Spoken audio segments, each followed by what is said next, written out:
Hello friends, इथे तुम्ही बघू शकता फणसाच्या बियाची भाजी अप्रतिम दिसत आहे। बस याच्यासोबत भाकरी किंवा चपाती भात मिळाला की मस्त जेवण होतं।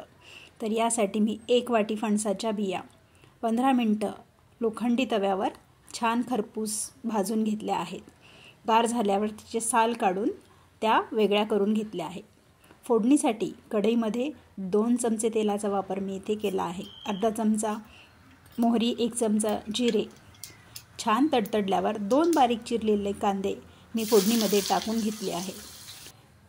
गोल्डन ब्राउन होतपर्यंत आपल्याला कांदा छान परतून घ्यायचा आहे। त्यानंतर त्यामध्ये घालायचा आहे 1 छोटा चमचा आलं लसणाची पेस्ट। आलं लसणाचा कच्चा वास जातपर्यंत आपल्याला ते भाजून घ्यायचे आहेत। 1 टोमॅटो आणि थोडीशी कोथिंबीर मिक्सरला बारीक वाटून घ्यायची आहे।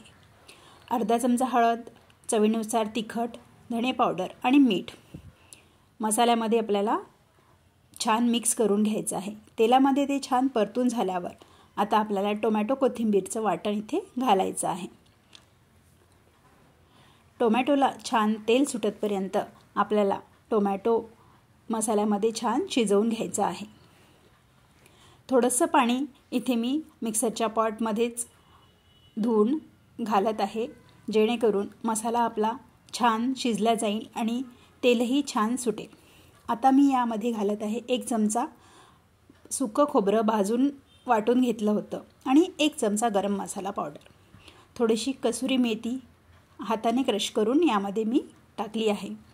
एक छान मिक्स करून घेऊया आणि थोडंसं पाणी घालून मसाला परत एकदा छान शिजवून घेऊया। फणसाच्या बिया मी इथे भाजून वापरल्या आहेत। तुम्ही त्या डायरेक्ट कुकरला शिजवून सुद्धा भाजीमध्ये वापरू शकता। तेल मसाल्यापासून सेपरेट होतपर्यंत आपल्याला हे शिजवून घ्यायचं आहे। तुम्ही बघू शकता तेल पूर्णपणे सेपरेट झालं आहे। आता यामध्ये आपण घालून घेऊया फणसाच्या बिया। फणसाच्या बियांना मी थोडं कट करून घेतलं होतं। सगळ्या बिया घालून घ्यायच्या, 1 मिनिट मसाल्यामध्ये छान कोट करून घ्यायच्या आणि गरजेनुसार तुम्हाला रस्सा भाजीला किती हवा आहे त्यानुसार पाणी घालून घ्यायचं। 1 ग्लास पाण्याचा वापर मी इथे केला आहे। आता झाकण ठेवून आपल्याला 12 ते 15 मिनिटं छान भाजी शिजवून घ्यायची आहे। मधनं चेक करत राहायचं की बिया कितपत शिजल्या आहेत आणि परत एकदा झाकण लावून भाजी छान 5 मिनिटं परत शिजवून घ्यायची आहे। तर अशा प्रकारे फायनली आपली भाजी बनून तयार आहे। भरपूर कोथिंबीर घालून गरमागरम भाजी सर्व करा। फणसाच्या बिया खाण्याचे अनेक फायदे आहेत। आपली स्किन हेल्थ इम्प्रूव्ह करतं, रिंकल्स रिड्यूस करतं, ॲनिमियापासून प्रिव्हेंट करतं आणि डायजेशनला पण मदत करतं आणि आयसाईटही सुधारवतं।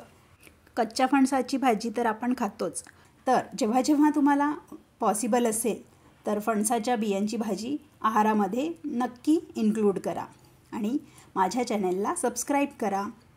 कशी वाटली रेसिपी मला कमेंटमध्ये नक्की कळवा। चॅनलला सबस्क्राईब नसेल केलं तर एकदा नक्की सबस्क्राईब करा। Thanks for watching.